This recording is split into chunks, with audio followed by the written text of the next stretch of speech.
నమో నారాయణ. జై శ్రీమన్నారాయణ. నారాయణం నమస్కృత్యం నరం చైవ నరోత్తమం దేవీం సరస్వతిం వ్యాసం తతో జయముధీరయేత్. భవిష్య పురాణం ప్రథమఖండం మొదటి 4 అధ్యాయాలు మనం ఇంతవరకు చూసాం. అయితే ఈ యొక్క 4 అధ్యాయాల సారాంశం ఏంటంటే, సత్యయుగానికి త్రేతాయుగానికి మధ్యలో 2 యుగాల్లోనూ జీవించిన సుదర్శన చక్రవర్తి మహారాజు గారి గురించి మనం చూసాం. అలాగే ఈ ద్వాపర యుగంలోనూ అలాగే త్రేతాయుగంలోను 2 యుగాల్లోనూ ఎవరున్నారు అంటే, యుగ సంధి వచ్చినప్పుడు జల ప్రళయం ద్వారా ఆ యుగం ముగించబడుతుంది. అయితే నేను ఇంగ్లీష్ దాంట్లో చూడలేదు, కానీ తెలుగులో శ్రీ భవిష్య మహాపురాణం తెలుగులో ఇక్కడ ఈ త్రేతాయుగానికి ద్వాపరయుగానికి మధ్యన సంవరణుడు అనే ఒక మహారాజు గారు ఉన్నట్లు మనం చూద్దాం. ఆయన ఏ విధంగా ఈ భగవంతుడు నారాయణుడు కాపాడారో చూద్దాం. సుతపుని పుత్రుడైన, ఇది ఇంకా త్రేతాయుగం చివరి దశలో ఉంది. త్రేతాయుగానికి చివరి రోజులు ఉంది.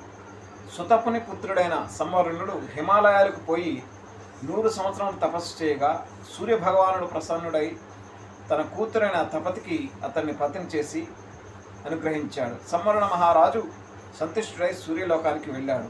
తర్వాత కాల ప్రభావం వల్ల త్రేతాయుగానికి చివరి రోజులు రావడంతో 4 వైపుల నుండి సముద్రం పొంగిపోయి భూమిని పూర్తిగా ముంచేసింది. పర్వత సహితంగా భూమి అలా 2 సంవత్సరాల పాటు సముద్రం కిందనే ఉండిపోయింది. యుగసంధి, సత్యయుగానికి త్రేతాయుగానికి మధ్య యుగసంధిలో 5 సంవత్సరాలు అక్కడ మనం వర్షం రావటం,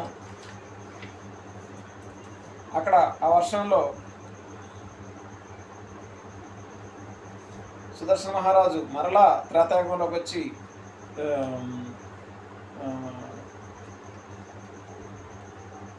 10,000 సంవత్సరాల పాటు రాజ్యపరిపాలన చేయటం.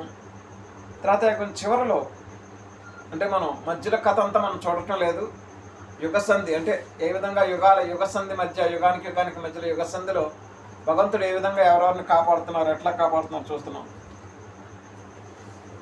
ఇలా ఈ త్రేతాయుగానికి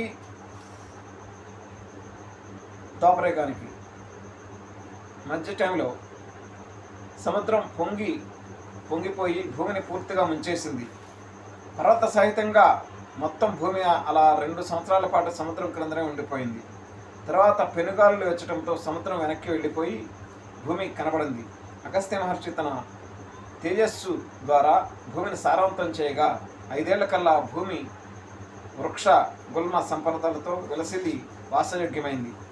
సూర్య భగవాని ఆజ్ఞలతో సంవరణ మహారాజు అంతవరకు తనతో పాటు సూర్యలోకంలో నివసిస్తున్న రాణి తపతిని, గురు వశిష్ఠుని, 3 వర్ణాలకు చెందిన కొందరు అనుచరులను తోడ్కొని భూమిపైకి వచ్చాడు. ద్వాపరయుగంలో లోమర్షణ మహర్షి సంవరణ మహారాజు ఎప్పుడు భూమిపైకి మరలి వచ్చాడు, ఎంతకాలం పాటు మరలా రాజ్యం చేశాడు. ఈ విధంగా ఆయన కొంతకాలం సూర్యలోకంలోకి వెళ్ళిపోయి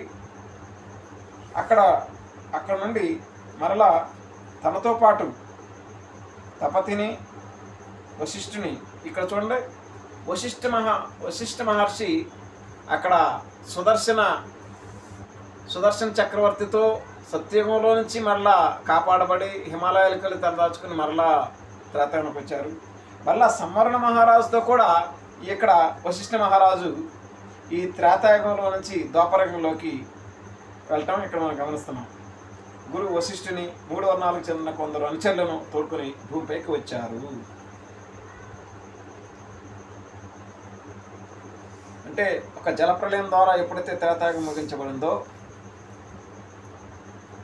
అక్కడ 2 సంవత్సరాల పాటు అక్కడ సముద్రం కిందే మొత్తం అంతా భూమంతా ఉంది, పర్వతాలతో సహా భూమంతా ముంచేయబడింది.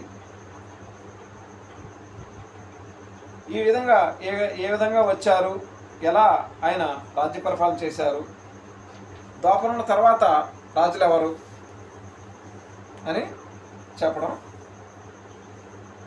ఆయన ఎక్కడికి వచ్చారు. మునీంద్ర, సంవరణ మహారాజు భాద్రపద కృష్ణ త్రయోదశి శుక్రవారం నాడు ముండ్లను ముందెట్టుకొని ఒకప్పుడు ప్రతిష్టానపురం నుండిన చోటకి వచ్చారు. ఆ సంవరణ మహారాజు 10,000 సంవత్సరాలు అక్కడ పరిపాలించారు. సుదర్శన మహారాజు కూడా అక్కడ ఆ యొక్క జలప్రళయం నుంచి కాపాడబడి 10,000 సంవత్సరాలు పరిపాలించినట్లుగా, అలాగే సంవరణ మహారాజు గారు కూడా ఈ యొక్క జలప్రళయం నుంచి కాపాడబడి 10,000 సంవత్సరాలు మళ్ళీ భూమి మీదకి వచ్చి పరిపాలన చేసినట్లుగా మనం గమనించాలి. ఇట్లాగా శ్రీకృష్ణ భగవానుడు ద్వాపరయుగం 4వ చరణంలో ఆయన నిర్యాణం చెందారు. ఇక ఈ ద్వాపరయుగం కథ అంతా పాండురాజు, ఈ కురుక్షేత్ర యుద్ధం అందరికీ మీకు తెలిసిందే. దాని గురించి ఎక్కువ భవిష్య పురాణం అంత ఎక్కువగా చెప్పడం లేదు. అయితే ఇక్కడ ఈ ద్వాపరయుగం అయిపోయి మరలా కలియుగం వచ్చినప్పుడు ఈ కలియుగం పరీక్ష మహారాజు, జనమేజయుడు వీళ్ళ ఎప్పుడైతే వెళ్ళిపోయి ఎప్పుడైతే కలిపురుషుడు నారాయణ యొక్క ఆశీర్వాదాలతో కలియుగం ఆ విష్ణుకర్దముడైన ఆదాము హవ్యావతి అన్నదాన్ని ఇక భవిష్యపురంలో హవ్య అని పిలుస్తున్నారు. హవ్యావతి అని బైబిల్లో ఆమెని అవ్వ అని సమస్త జగన్మాత, అంటే ఆమె సమస్త భూమి మీద ఉన్న వారందరికీ ఆమె జగన్మాత. Eve is the mother of all living being అని బైబిల్లో కూడా రాయటం జరిగింది. అండ్ దీన్ని హెబ్రీ అరబిక్ భాషలో కూడా వారిని హవ్వా అస్సలాం వారు అని ఇట్లాగా ఈ రకంగా ఖురాన్ వాటిల్లో చెప్పడం విశేషం. ఈ హవ్యావతిని వాళ్ళు ఆ విధంగా హవ్వాని హవ్వా అస్సలాం వారని ఈ విధంగా పిలవటం మనం గమనిస్తున్నాం. అయితే ఈ రకంగా ఆదాము విష్ణుకర్దముడైన ఆదాము దగ్గర నుంచి ఈ కలియుగం శ్రీకృష్ణ నిర్యాణం అయిపోయిన తర్వాత అప్పటికే ఇక విష్ణుకర్దముడైన ఆదాము దగ్గర నుంచి కలియుగం ఆరంభమైనట్లుగా మనం గమనిస్తున్నాం. అయితే కలియుగం ఆరంభంలోనే ఒక జలప్రళయం జరిగింది. అదే న్యూహుడు, భవిష్య పురాణం అతని న్యూహుడు అని పిలుస్తున్నారు. అది హెబ్రీ భాషలో నూక్ అని పిలుస్తున్నారు. అలాగే ఖురాన్లో నూహ్ అస్సలాం అని పిలవడం గమనించాం. ఇక్కడ తర్వాత వాళ్ళంతా వచ్చి చాప్టర్ 5లోకి మనం ఈరోజు ప్రవేశిద్దాం. Saunika said, "O great sage, the rulers who appeared after the delusion, you are well aware of them because of your divine vision." గమనించండి, ఇక్కడ ఇదంతా కూడా జరగకముందే ఇంకా ద్వాపరయుగంలోనే వేదవ్యాసుడు, సౌనక మహర్షి, ఈ సూత మహర్షి వీళ్ళందరూ ఉన్నారు. ఆ ఋషులు వీళ్ళందరూ కూర్చొని ఆ శ్రీకృష్ణ నిర్యాణం అయిపోయిన తర్వాత వాళ్ళందరూ ఒకసారి అక్కడ కూర్చొని ఏం చేస్తున్నారు, అయ్యా మాకు ఇంకా జలప్రళయం ద్వారా ఈ భూమి ఈ ద్వాపరయుగం అంతా వీళ్ళంతా నాశనం అయిపోతుందని చెప్తున్నావు. దాని తర్వాత ఎవరెవరు ఎలాగా జీవిస్తారు, తర్వాత మరలా ఎవరు వస్తారు, మీ దివ్య దృష్టి ద్వారా డివైన్ విజన్ అంటున్నారు అన్నమాట. అంటే ఇది మీకు డివైన్ విజన్ అంటే ఇది జరగని దాన్ని ముందుగానే చెప్పడం. ఇది ఈ అష్టాదశ పురాణాలు వేదవ్యాస మహర్షి గారు మనకి అనుగ్రహించారు. దీంట్లో ఆయన శిష్యులు సౌనక, సూత మహర్షులు వీళ్ళందరూ ఉండి ఆ శిష్యుల ద్వారా చెప్తుంటే ఆయన కూడా అక్కడ కూర్చొని వింటూ ఉండేవారు. అయితే ఇక్కడ సౌనకా సెడ్, ఆ యొక్క జలప్రళయం అయిపోయిన తర్వాత ఏ రాజులు వస్తారు నాయన అని మాకు మీ యొక్క దివ్య దృష్టి ద్వారా చూసి మాకు చెప్పండి. అంటే దివ్య దృష్టి ద్వారా అంటే ఏంటి? వాళ్ళకి ఇంకా జరగలేదు, అది జరగకుండానే ముందు జరగబోయేదాన్ని ఏ విధంగా జరుగుతుంది, అందుకే దీన్ని భవిష్య పురాణం అన్నారు. జరగబోయేదాన్ని ముందుగానే చెప్పడాన్ని భవిష్యత్ అంటారు. అయితే ఈ విధంగా ఏ విధంగా చెప్పగలరంటే వాళ్ళకి కొన్ని దివ్య దృష్టిలు, అంటే త్రికాలజ్ఞులు కొంతమంది ఉంటారు, భగవంతుడు కొంతమందికి వారిని మహర్షులు అని పిలుస్తాం. కాబట్టి వాళ్ళు ముందుగానే, బైబిల్లో కూడా మనం గమనించినప్పుడు అనేక మంది ప్రవక్తలు జరగబోయేదాన్ని ముందుగానే చెప్పినట్లుగా మనం చూస్తుంటాం. అయితే అలాగే ఇక్కడ కూడా జరగబోయేదాన్ని ఏ విధంగా చూసి చెప్తున్నారు, ఆయన ఎలా ఉంటుందో చెప్పండి. Therefore you also speak out about them. ఈ యొక్క జలప్రళయం న్యూహుడు అంటే మహర్షి న్యూహుడు, లేకపోతే నోకరాజు గారు అని కింగ్ న్యూహ అని భవిష్యపురాణం చెప్తుంది. ఆ కింగ్ న్యూహ గారు తర్వాత ఇంకా న్యూహుడు తర్వాత ఏ విధంగా జరుగుతుంది అనేది వాళ్ళు అడుగుతున్నారు అన్నమాట. వీళ్ళు ఏ విధంగా చెప్పగలుగుతున్నారు అన్నది అది సాక్షాత్ జగన్మాత, లేకపోతే ఆ యొక్క దేవుని యొక్క ఆత్మ, హిందువులు దాన్ని జగన్మాత లేకపోతే సరస్వతి మాత వారిని వరించింది అంటారు. అయితే వారు ముందుగానే, అదే మనం ఇది ఎట్లా అయిపోవడం జరిగింది అంటే, వాల్మీకి రామాయణం కూడా రామాయణం జరగక ముందుగానే వాల్మీకి మహర్షి ముందుగానే దాని గురించి జరగబోయే త్రేతాయుగంలో జరగబోయే విషయాలన్నిటి కూడా అక్కడ రాసినట్లుగా ముందుగానే మనం గమనిస్తున్నాం. అట్లాగే ఆయన వాల్మీకి మహర్షికి భగవంతుడు ఏ విధంగా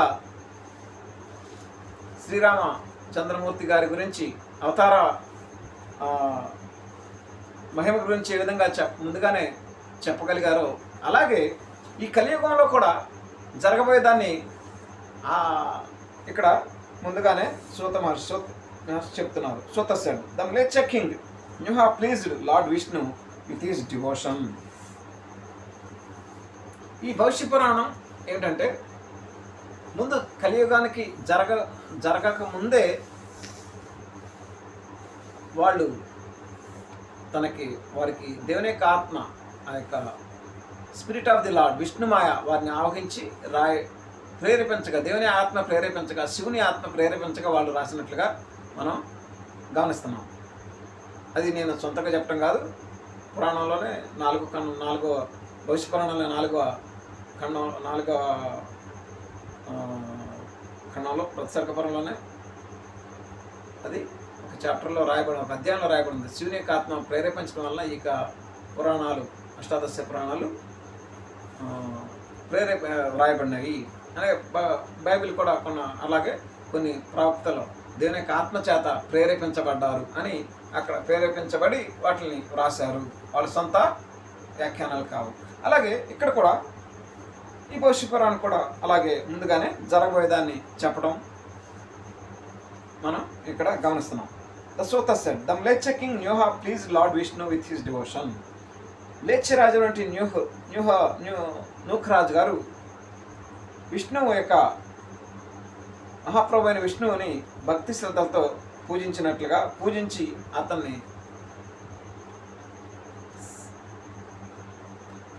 సంతృష్టి చెందినట్లుగా, శ్రీ మహావిష్ణువు సంతృష్టి చెందినట్లుగా ఇక్కడ మనం గమనిస్తున్నాం. The lord getting pleased with Nyuha expanded his race.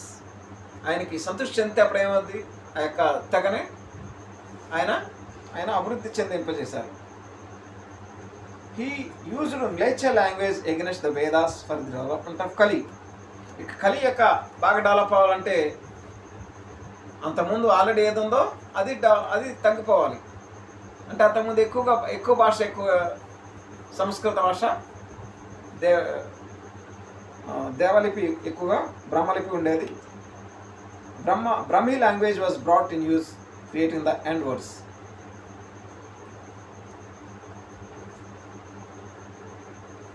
ఈ వేదలిపి అనేది ఇక్కడ mleccha language against the Vedas for the development of కలి.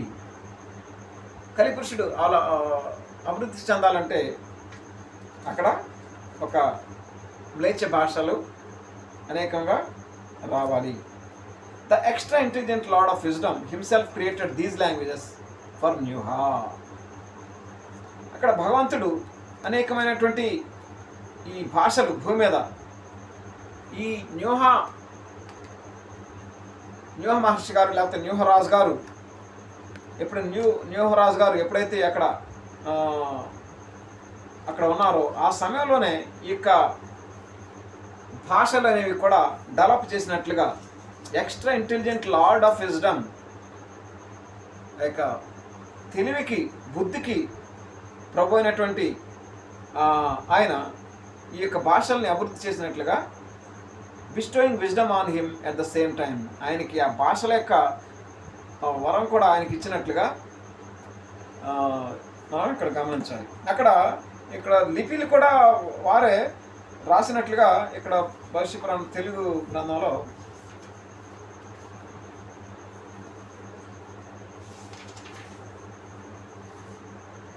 మనం ఇక్కడ గమనించవచ్చు. న్యూహ తాను సృజించిన లిపులను ఒక్కొక్కటిగా తన పుత్రులకి ఇచ్చి అన్ని రకాల అపశబ్దాలను వ్రాయించారు.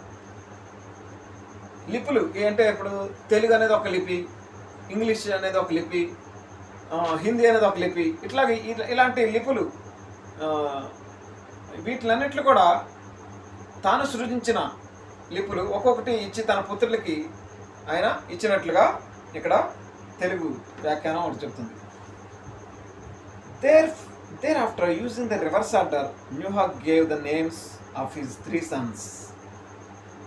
ఇవి కూడా ఏ విధంగానే అంటే సంస్కృత భాషలోంచి వచ్చినటువంటి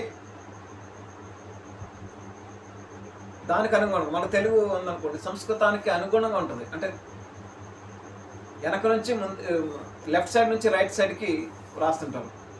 అయితే దాన్ని ఎల్టీఆర్ లాంగ్వేజెస్ అంటారు, లెఫ్ట్ టు రైట్ అంటారు. అట్లాగే ఆర్టీఎల్ లాంగ్వేజ్ అని కొన్ని అంటారు, రైట్ నుంచి లెఫ్ట్.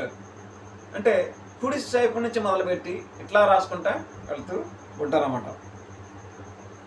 కొన్ని అరబిక్, హెబ్రూ నాకు తెలిసి అలా కొన్ని దానికి సంబంధించిన భాషలు అట్లా రాస్తారని నేను విన్నాను.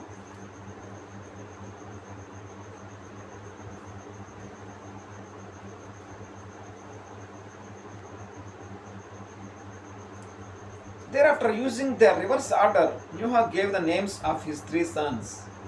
ఆయనకి న్యూహ గారికి 3 కుమారులు కలిగినట్లుగా 5వ అధ్యాయం ఇక్కడ ప్రథమ ఖండం 5వ అధ్యాయం చెప్తుంది.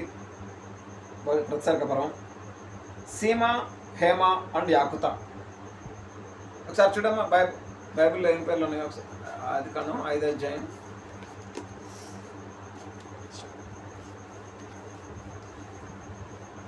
6వ అధ్యాయం అనుకుంటా. చూడు ఎక్కడ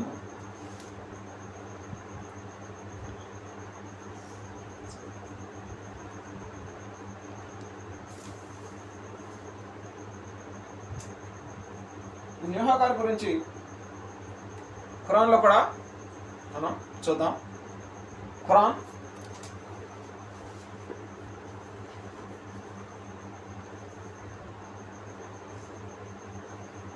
అల్ అరాఫ్, సూర అల్ అరాఫ్ 7వ అధ్యాయం, సూర 7వ అధ్యాయం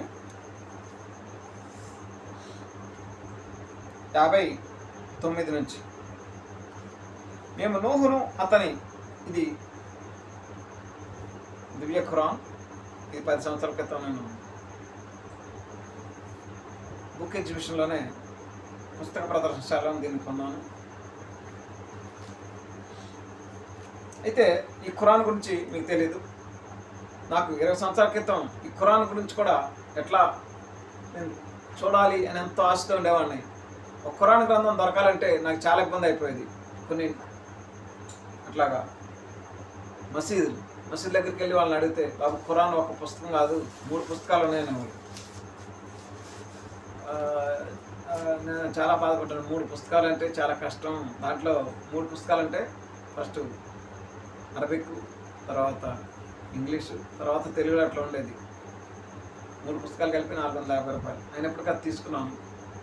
కానీ తర్వాత హైదరాబాద్లో బుక్ ఎగ్జిబిషన్లో నాకు ఈ పుస్తకం లభించింది. అయితే ఈ పుస్తకంలో ఓన్లీ తెలుగులో మాత్రమే ఆ భగవంతుడు వాళ్ళకి ఆత్మప్రేరేపణ కలిగించి తెలుగులో రాపించారు. నాకు అరబిక్ అవన్నీ రాదు కదా. ఆ భగవంతుడికే నమస్కారం చేస్తున్నాను. ఈ యొక్క అల్లా పేరుతో ప్రారంభిస్తున్నాను. మేము నూహును అతని జాతి వద్దకు పంపాము. అతను ఇలా అన్నాడు, నా జాతి సోదరులారా, అల్లాను ఆరాధించండి.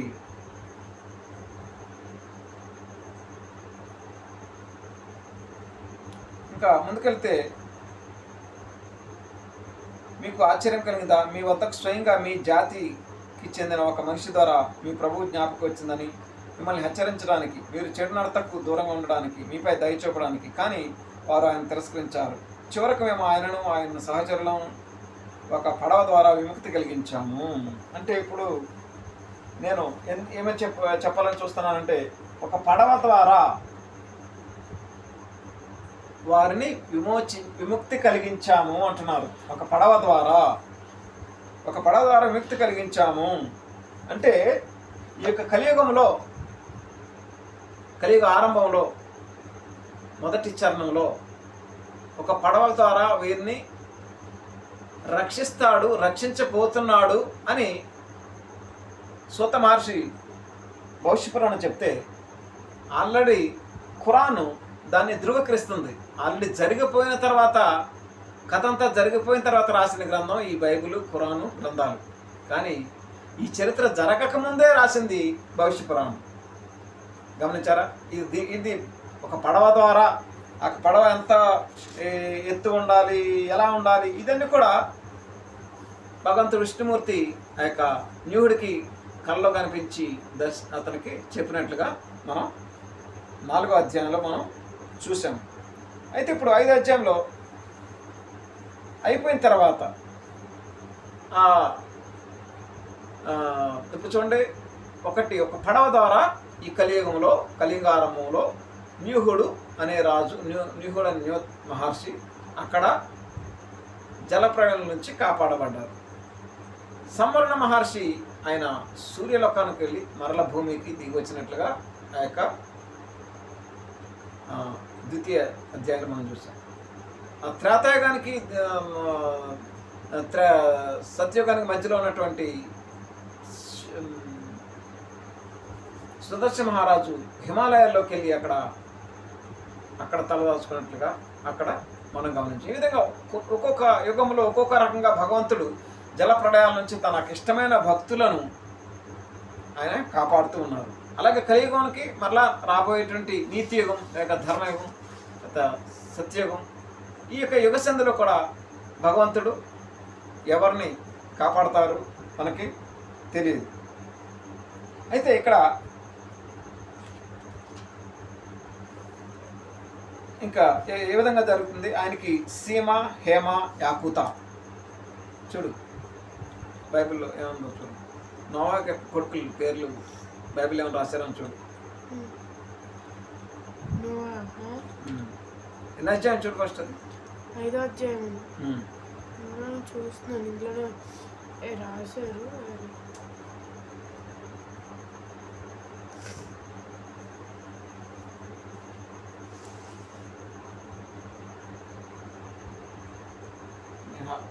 సంవత్సరాలు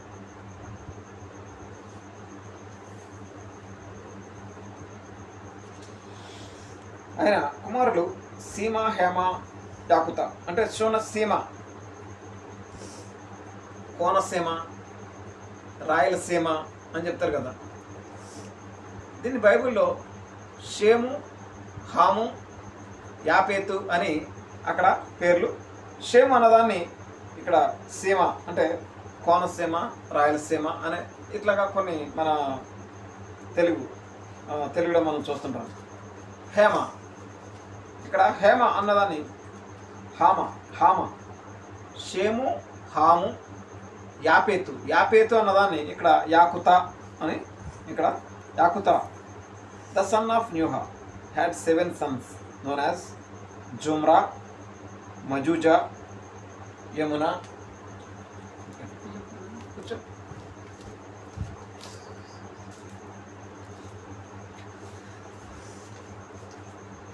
చూడు అక్కడ నవా కుమారుల పేర్లు. జాఫెత్, సన్స్ ఆఫ్ జాఫెత్ అని అంటారు చూడు.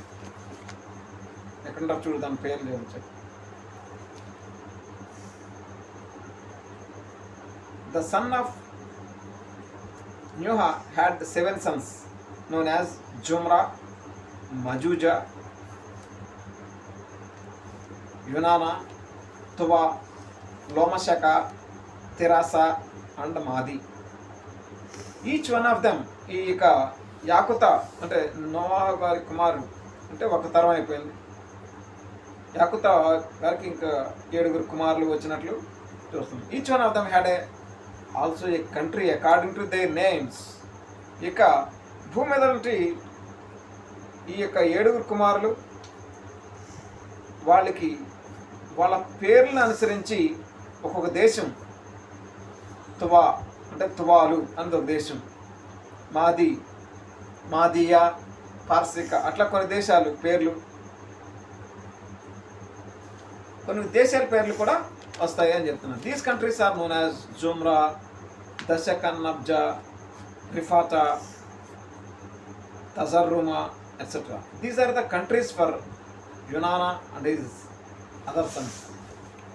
ఇలీసా, Taralisa, Kitti and Hodani are known as the 4 separate countries.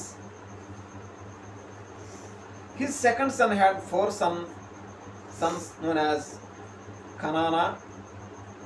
బైబిల్లో ఈయన పేరు కనానా అనేది కూడా అంటారు.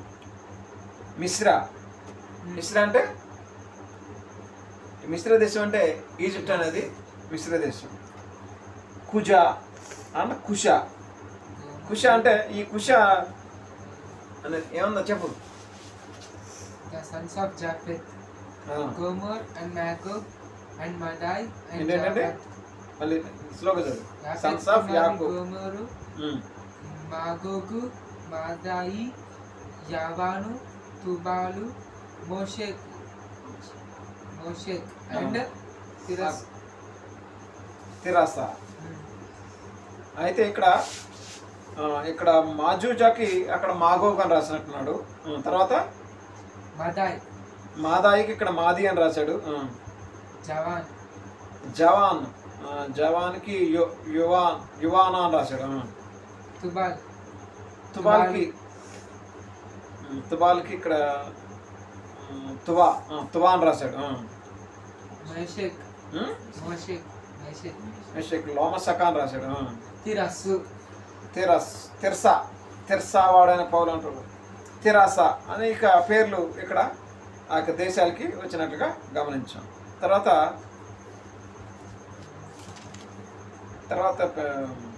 రెండో కొడుకు పేర్లు కనాను, మిశ్రా అవి ఉన్నా చూడు. అదే అధ్యాయం ఉంటుంది చూడు.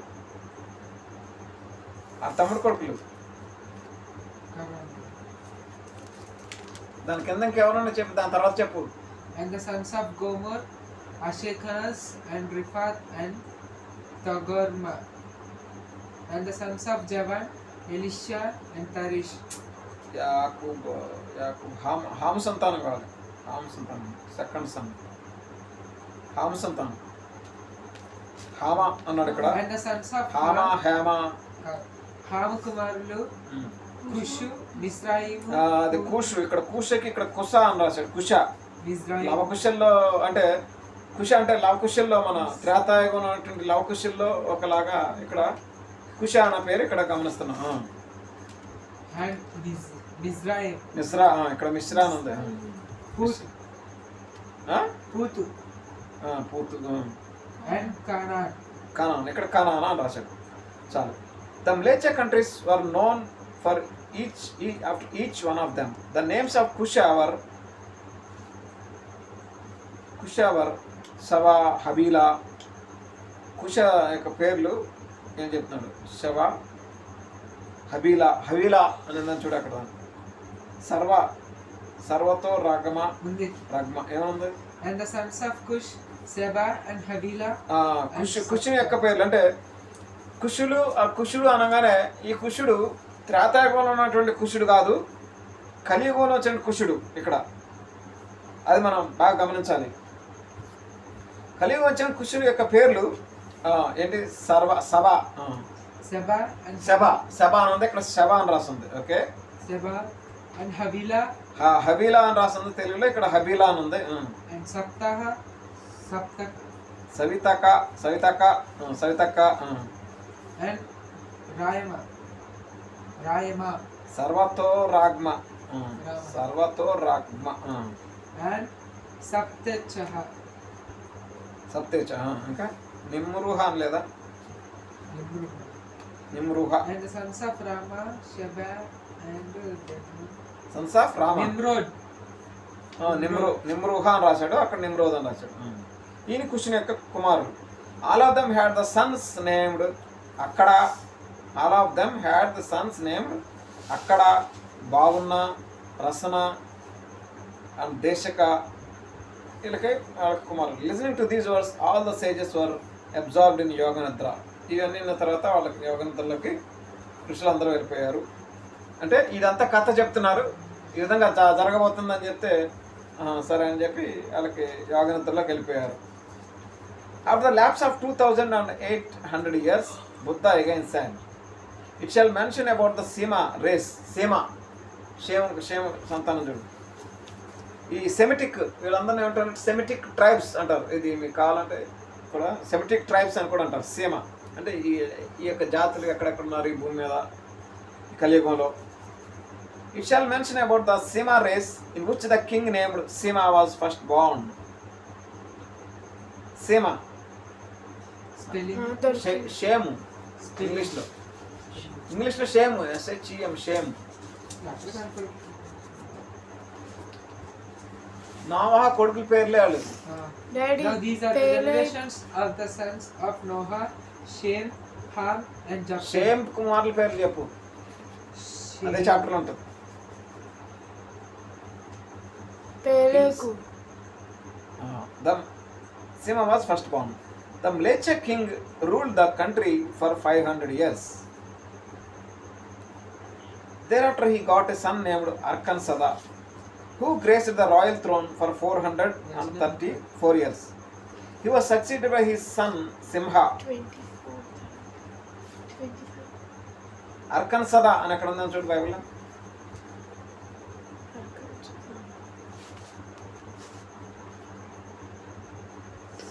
స్పెల్లింగ్ కరెక్ట్గా అట్లా ఉండదు. అదే చాప్టర్ చూస్తే చాలు, అన్ని చాప్టర్లో ఎదగక్కర్లేదు. అబియేలును. ఆ చాప్టర్లో చూడు, మళ్ళీ స్పెల్లింగ్ కొట్టక్కర్లా. అభిమాయేలును. Arkansada, who graced the royal throne for 434 years. Arkansada చూడు.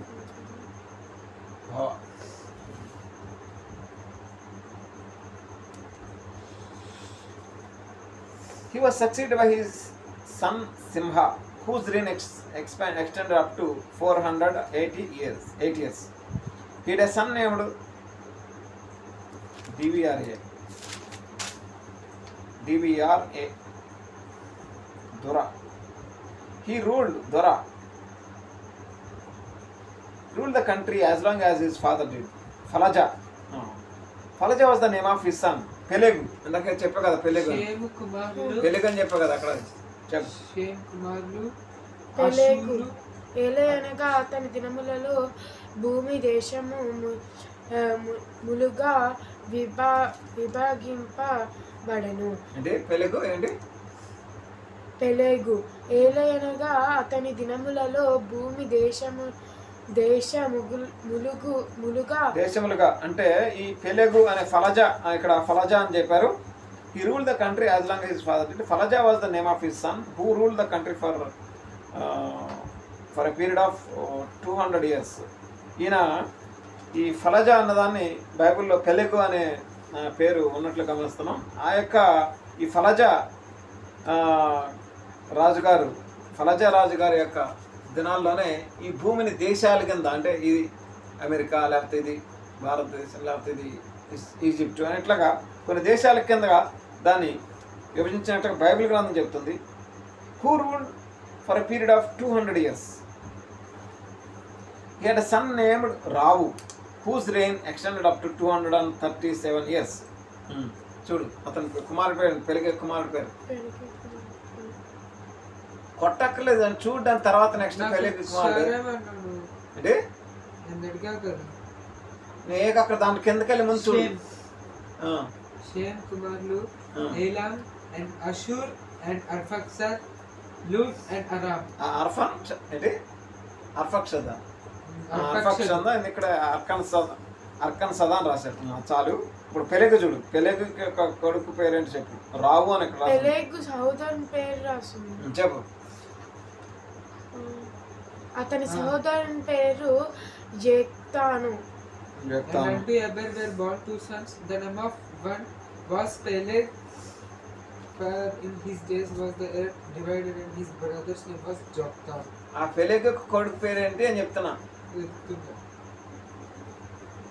ఫలజ అంటే ఫలజ యొక్క కుమారుడి పేరు మనకు తెలీదు. ఇక్కడ భవిష్య పురాణంలో అయితే రావు అని రాశారు. ఈ రావు అన్నది REW అది ఉంటుంది ఇంగ్లీష్ దాంట్లో.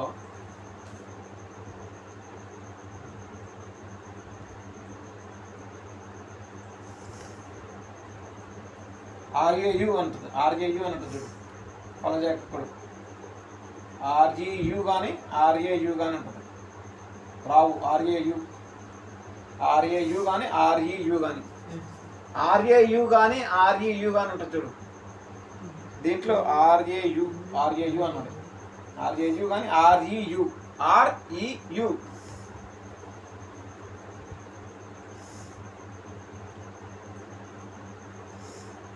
ఈ రావు అన్న దాని గురించి నేను ఎందుకు చెప్తున్నా అంటే మన యొక్క తెలుగు భారతదేశంలో కూడా రావు, రాహుల్ ఇట్లా పేర్లు ఉంటాయి కదా. రావుల్ అందుకే నేను దాని గురించి చూస్తాను. REW RE అని కొట్టు సెర్చ్లో REU.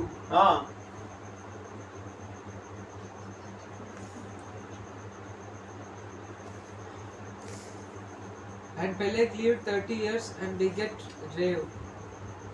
RAU అది రావు. రే REU. And Peleg lived after he beget Reu 209 years and beget sons and daughters. చాలు. అక్కడ REU అని రాశారు. ఇక్కడ అంటే రావుని REU అని రాశారు. రేవ్ అని రాశారు. Whose reign extended up to his son was known as Juja.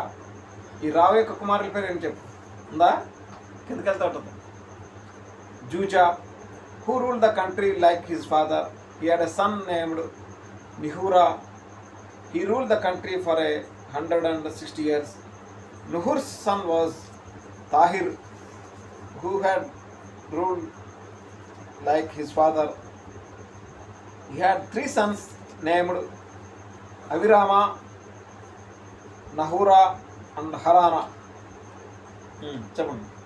తేరాహు గురించి ఉంటుంది చూడండి దాంట్లో. తేరాహు చెప్పు.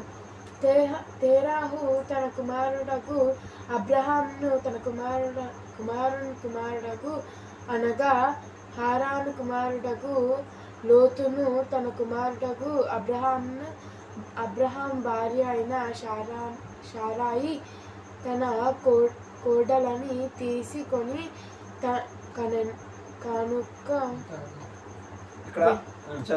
తెరేహు 70 ఏండ్లు బ్రతికి అబ్రహాం నోహురను హారునను కనెను. ఏంటి తాహిర్. ఇక్కడ తాహిర్ అని రాశాడు. దాంట్లో తేరాహు అని రాశాడా? తేరాహు 70 ఏండ్లు బ్రతికి అబ్రహాము నోహురను.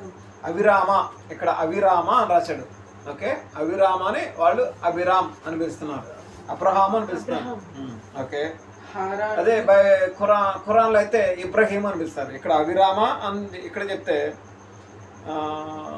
బైబిల్లో అబ్రాము అని లేకపోతే అబ్రహాము అని అయితే అదే ఖురాన్లో అయితే ఇబ్రహీం అని పిలవటం అక్కడ గమనించగలం. అభిరామ్ తర్వాత హారాను. హారాను, ఇక్కడ హారానా ఉంది. ఇంగ్లీష్లో హారాన్ అని ఉంది, తెలుగులో హారాన్ అని ఉంది. తర్వాత నాహూర్.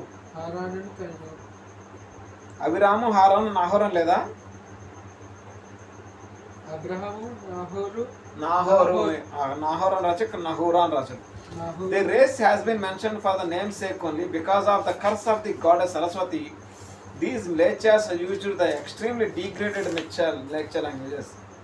This race namesake only అంటే ఈ యొక్క జాతుల గురించి ఒక పేర్లకు మాత్రం మాత్రమే మేము చెప్తున్నాము అని అక్కడ సోత మహర్షి చెప్తున్నట్లు గమనిస్తున్నాం.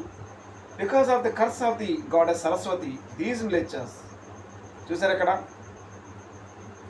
వీళ్ళు సరస్వతి దేవి యొక్క శాపము వీళ్ళు పొందుకున్నారు.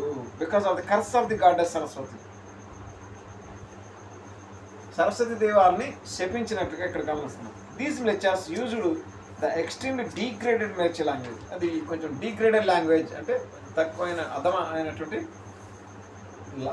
భాష. ఇది have been mentioned in the age of the Kaliyuga quite briefly. Sanskrit is the basic language of Bharatavarsha. భారత దేశంలో సంస్కృతమే ముఖ్య భాషగా ఉండదు. Which delighted those people traveling to other countries. Oh dear one, thus Brahmanas who are devoted to Lord Vishnu, I have narrated their story and I am now concluding it. ఇక విష్ణు యొక్క భక్తులందరికీ ఆయన ఈ విధంగా జరగబోతుందని చెప్పడం జరిగింది.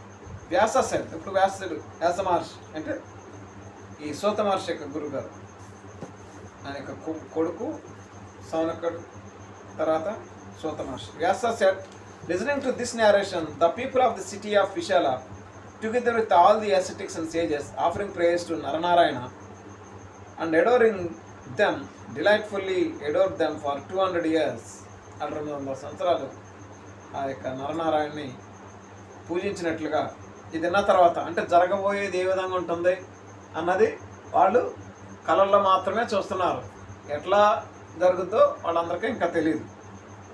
మళ్ళీ ఇంకా 200 సంవత్సరాలు యొక్క నరనారాయణని పూజించుకుంటూ వాళ్ళు ఉన్నట్లుగా గమనిస్తున్నాం. Thereafter, the ascetics named Saunaka and others achieved the divine knowledge. మళ్ళీ తర్వాత భగవంతుడు వారికి మళ్ళా దివ్య జ్ఞానాన్ని వాళ్ళకి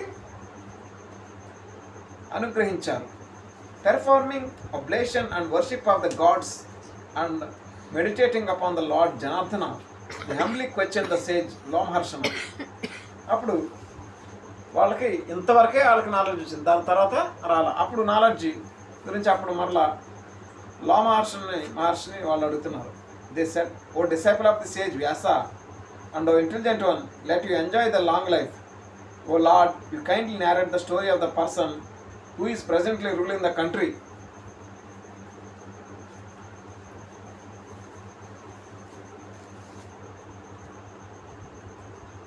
ప్రస్తుతానికి ఎవరు అక్కడ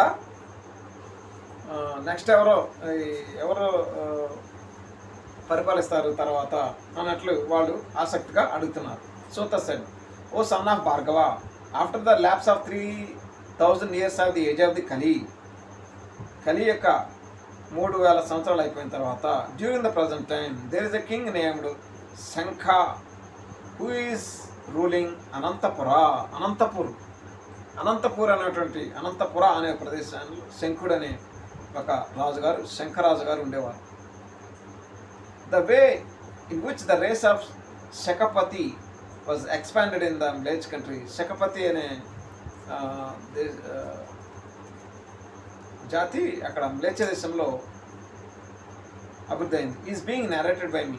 You please listen. When a period of 2000 years will pass in కలియుగంలో 2000 సంవత్సరాలు అయిపోయిన తర్వాత the మ్లేచ్ఛ వంశ will expand. మ్లేచ్ఛ వంశం అభివృద్ధి అవుతుంది. During this period, the entire earth would become mlecha, like several types of sex shall prevail on each earth. ఈ మ్లేచ్ఛ వంశము చాలా సెక్స్ జాతుల కింద అంటే రకరకాల భాగాల కింద విభజించబడుతుంది. Besides of the Brahmavarta country in some other land on the bank of the river Saraswati, Musa Acharya Musa, the Acharya of nature, shall propagate the religion of natures in the entire country. ఈ సరస్వతి నది తర్వాత అంటే బ్రహ్మవర్తం అంటే భారతదేశానికి అవతల సరస్వతి నది అంటే ఇది ఏది నది అంటే అక్కడ బైబిల్ ఏమన్నది ఉంటుంది చూడు లాస్ట్లో ఫోటో ఉంటుంది అబ్రహాం అక్కడ ఏదో నది ఉందని చూడు అక్కడ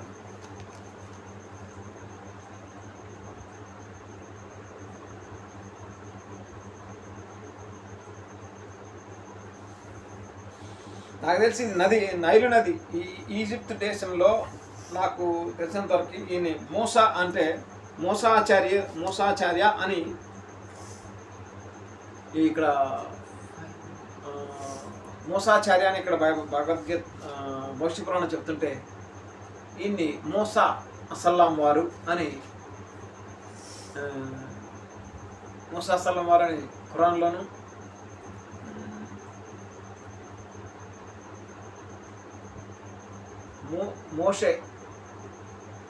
మోషే అని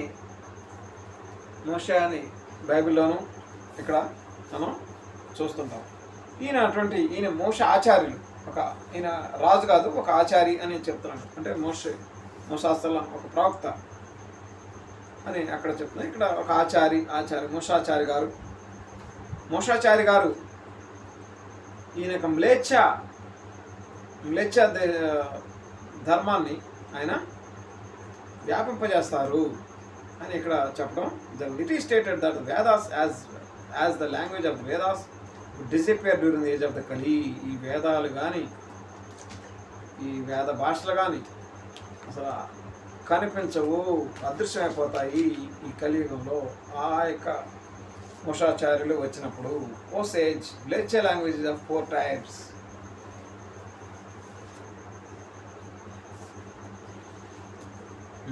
మృతి సముద్రం. ఈ సరస్వతి నది సమీపాన మోసాచార్యులు వచ్చారు అంటే అక్కడ మన చరిత్ర ఆధారంగా చూసుకుంటే అక్కడ నైల్ నది సమీపంలో ఆయన పుట్టినట్లుగా ఒక నీళ్లలో పుట్టినట్లుగా మనం నీళ్ళలో దొరికినట్లుగా బైబిల్ గ్రంథం అట్లుగా వాటిలో చూసాం. ఇక్కడ కూడా ఈ నైల్ నదిని ఇక్కడ భవిష్య పురాణంలో సరస్వతి నది అని కూడా ఇక్కడ గమనిస్తాం. ఎందుకంటే మనం ఒక పేరు త్రేతాయుగంలో కనిపించింది అనుకోండి, కుష అంటే శ్రీరామచంద్రమూర్తి కుమారుడు కుషుడు ఉన్నాడు. అలాగే కలియుగంలో కుషుడు వేరుగా ఉన్నారు. ఇక్కడ కలియుగంలో కుషుడు వేరుగా ఉన్నారు. అట్లాగా ఒక పేర్లు సరస్వతి నది అంటే ఇదే అని మనం అన్ని యుగాల్లో ఒకే రకం ఉంటుందని కూడా మనం చెప్పలేము. అది నైల్ నది అన్నట్లుగా నేను భావిస్తున్నాను. ఈ యొక్క ఎన్ని రకాల భాషలు ఉంటాయి అనే వాళ్ళు అడుగుతున్నారు అన్నమాట. ఇక మ్లేచ్ఛ ముఖ్యంగా 4 రకాల 4 types 4 రకాలుగా ఈ మ్లేచ్ఛ భాషలు ఉంటాయి అని చెప్తున్నారు సూత మహర్షి. I am going to speak out the related symptoms. Ulism, Brajabhasha, Maharashtri, Yavani, గురుండిక అనేది ఒక ఇంగ్లీష్ భాష అంటే ఆంగ్ల భాష. మహారాష్ట్ర భాష, బ్రజభాష ఇట్లా యావని 4 రకాలుగా ఉంటుంది. These language have 4 lakhs other parts. దీంట్లో 4 లక్షల ఇతర భాగాలు కూడా ఉన్నాయి. When these language are in vogue, paniya is known as paniyamu అంటే సంస్కృతంలో పానీయము. దాన్ని ఈ యొక్క కలియుగంలో రాబోయే భాషల్లో దాన్ని పానీ అని పిలుస్తారు. అంటే ఇప్పుడు చూడండి, దాన్ని హిందీలో దాన్ని పానీ అని పిలుస్తారు, ఇంగ్లీష్లో దాన్ని వాటర్ అని పిలుస్తారు. కానీ ఇక్కడ చెప్పకూడదు పానీయాన్ని రాబోయే భాషల్లో మ్లేచ్ఛ భాషల్లో పానీ అని పిలుస్తారు అని చెప్తున్నాడు. Hunger is called as bhukha. అంటే భూక్ లగ్ రిహా అంటే నాకు అది హిందీ భాష. ఈ హిందీ భాషలో ఇక్కడ చెప్పడం జరిగింది. At places paniya is also known as papadi. ఒకసారి పానీయాని పాపడి అని కూడా పిలుస్తారు ఈ కలియుగంలో. రాబోయే కలియుగంలో అని చెప్తున్నారు. ఫుడ్ ఆర్ భోజన ఈజ్ నోన్ యాజ్ కక్కన, కక్కన అన్నం అని అనిపిస్తారు. While Ahuti is spoken as అజు, ఆహుతి ఇచ్చామంటే దాన్ని అజు అని పిలుస్తారు. ఇన్స్టెడ్ ఆఫ్ జన, జాన, జాన అంటే the people speak as Jain, Jain అని పిలుస్తారంట జానని.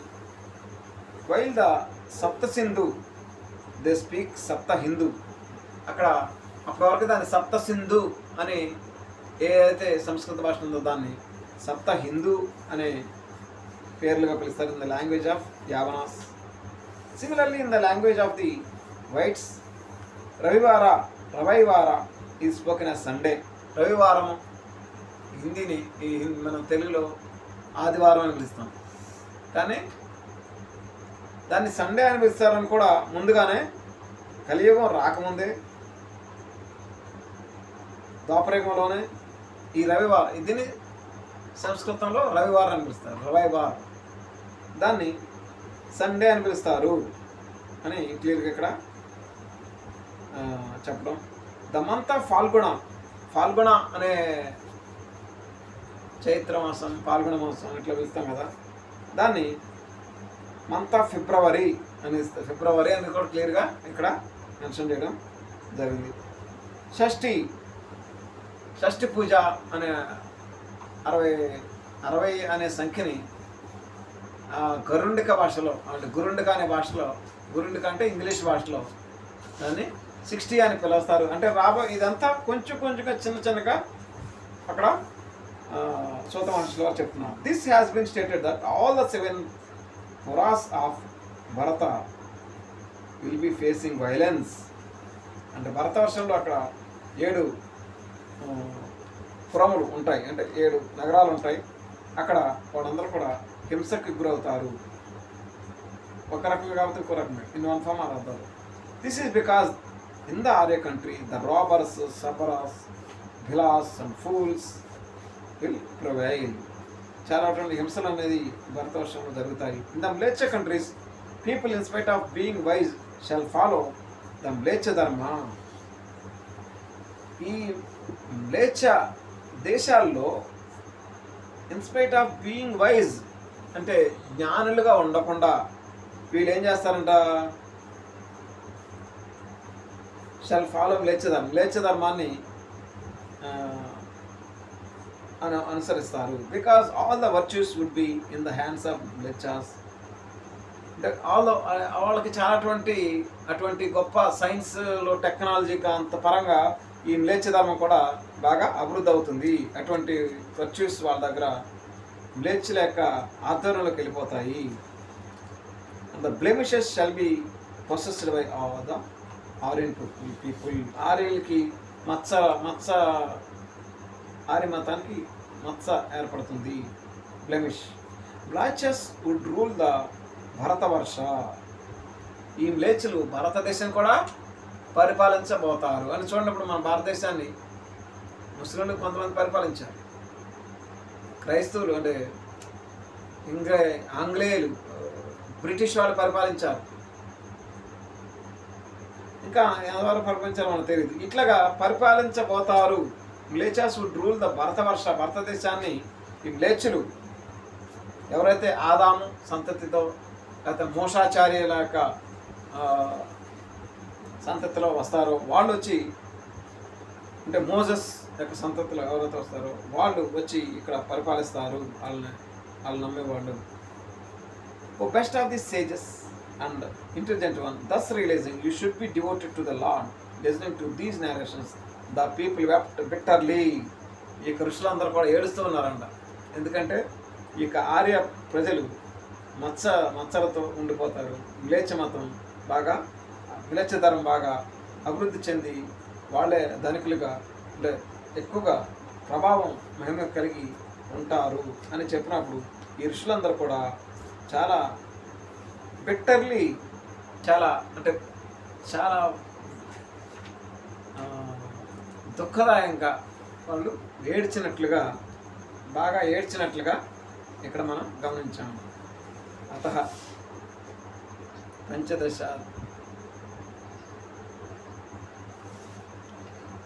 5వ అధ్యాయం సమాప్తమైంది. ఓం నమో నారాయణ.